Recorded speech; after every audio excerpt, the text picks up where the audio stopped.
Hello बच्चों, ठीक ठाक हैं आप सब। आज हम आरो भाग 2 स्टार्ट करने जा रहे हैं, जिसमें पहला लेसन भक्तिन, जिसे महादेवी वर्मा ने लिखा है, उसको पढ़ेंगे। भक्तिन लेसन कहाँ है, इसके बारे में मैं आपको एक सेंटेंस बताती हूँ।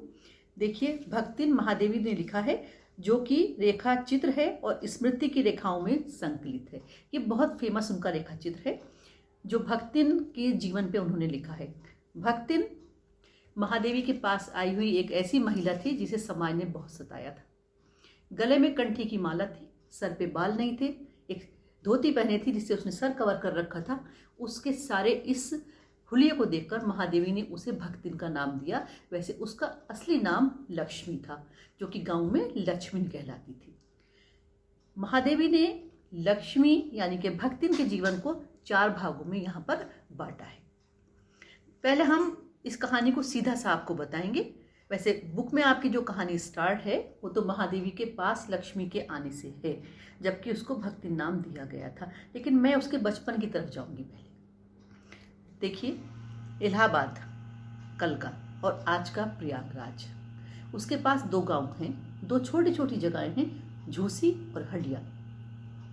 झूसी के एक योद्धा की बेटी थी भक्तिन यानी कि लक्ष्मी, जिसका विवाह हंडिया गांव में एक गोपालक के तीसरे बेटे से हुआ था। लक्ष्मी की मां बचपन में मर गई थी, उसकी विमाता थी। विमाता को लक्ष्मी बिल्कुल भी अच्छी नहीं लगती थी, इसलिए 5 वर्ष की अवस्था में उन्होंने उसका विवाह कर दिया और 9 वर्ष की होते होते उसका गौना कर दिया। गौने का अर्थ होता है विदा कर देना। 9 वर्ष की छोटी सी आयु में ही उसको विदा कर दिया। वो अपनी ससुराल चली गई। पिता एक बार बीमार पड़े। माँ ने उनके बीमार पड़ने का संदेशा उनकी बिटिया को नहीं दिया, क्योंकि पिता अपनी बेटी को बहुत चाहते थे। माता का ध्यान ऐसा था कि अगर सारी संपत्ति अपनी बिटिया के नाम पति ने लिख दी तो ये ठीक नहीं रहेगा, इसलिए उन्होंने उनके बीमार होने का संदेशा ही नहीं दिया। जब वो इस दुनिया से विदा हो गए, तब उन्होंने उसकी बिटिया के यहाँ संदेशा दिलाया कि वो अब दुनिया में नहीं रहे। लेकिन उसकी सास और उसके पति ने उसे ये नहीं बताया कि उसके पिता अब दुनिया में नहीं रहे। उन्होंने सोचा ये हमारे घर रोएगी धोएगी तो अपशगुन होगा।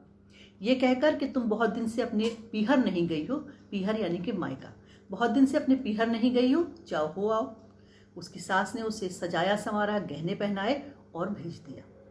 जब वो अपने गाँव में एंटर हुई तो वहीं पर कुछ लोगों ने कहा कि वो बहुत देर में आई है, उसके पिता अब दुनिया में नहीं रहे। वो घर गई और बिल्कुल उल्टे पांव लौट आई। उस घर में उसने पानी पीना भी पसंद नहीं किया। लौटकर वो अपने पति के पास आ गई। उसने अपनी सास को बहुत खरी खोटी सुनाई, अपने पति पर एक एक जेवर उठाकर फेंक दिया। मतलब माता से जो सारी नाराजगी थी, वो सारी नाराजगी उसने अपने पति और सास पर शो कर दी।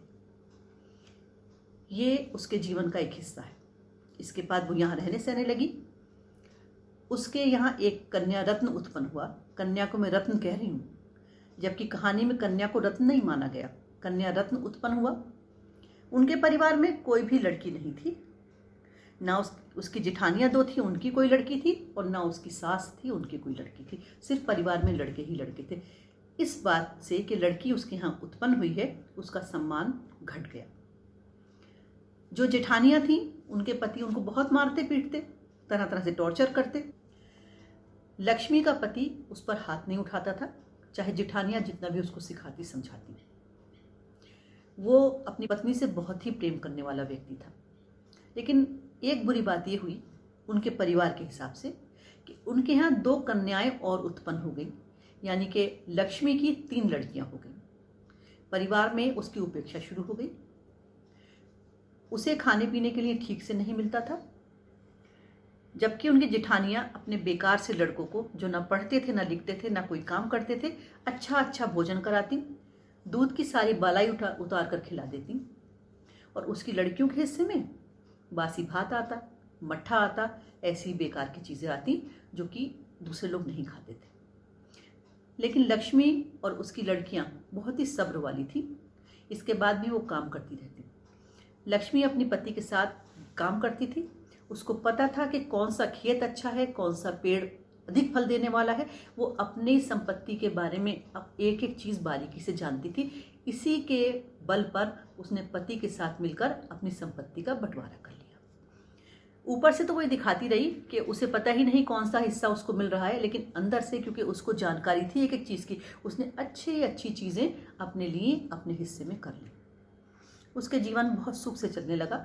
पति पत्नी दोनों बहुत मेहनत करते थे, इसलिए उनका परिवार फलता फूलता चला गया।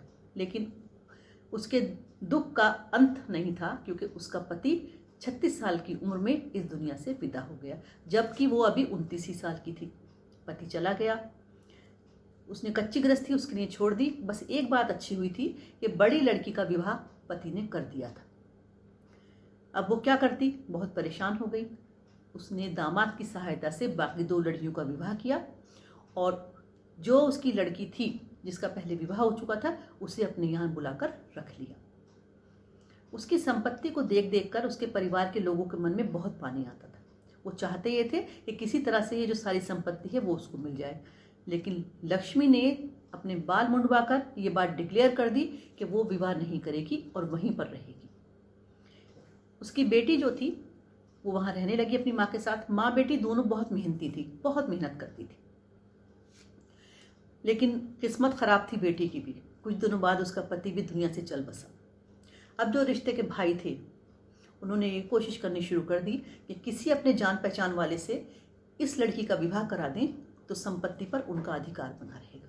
क्या करते, उसका जो एक भाई था उसने कोशिश की कि अपने एक तीतरबाज साले को लाके बुला लिया और उससे शादी का उसका जुगाड़ भिड़ाने लगा। लेकिन लक्ष्मी की बेटी भी अब उसकी माँ की तरह ही थी, किसी तरह मान के नहीं देती थी। उसने वर को नकार दिया। एक दिन माँ किसी काम से गई थी, माँ से मेरा अर्थ है लक्ष्मी किसी काम के लिए गई थी। लड़की अपने कमरे में कुछ कर रही थी। जो घर के लोग थे उन्होंने एक योजना बनाई कि उस तीतरबाज लड़के को उस कमरे में भेज दिया और बाहर से कुंडी लगा दी और इधर उधर के लोगों को जमा कर लिया। लड़की ने अंदर लड़के को बहुत मारा पीटा और जब कुंडी खोली गई लड़की बाहर निकल आई।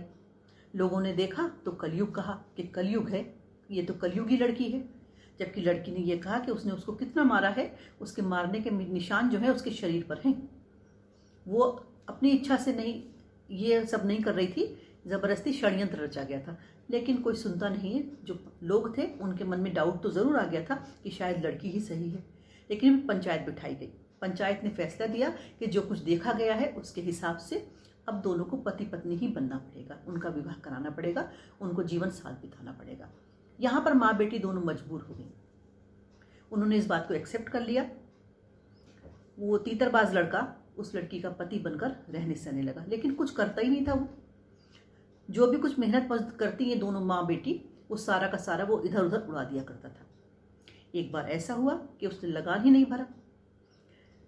जमींदार ने लक्ष्मी को बुलाया, पनिशमेंट किया और पूरा दिन के लिए धूप में खड़ा कर दिया। बहुत ही स्वाभिमानी थी, लौट कर नहीं गई। लौट कर वो महादेवी के दर पर आ गई, जहाँ से हमारी ये कहानी शुरू हुई थी। लौट कर महादेवी के पास आ गई। उसके हाल होलिये को देखकर महादेवी ने उसको नाम दिया भक्तिन।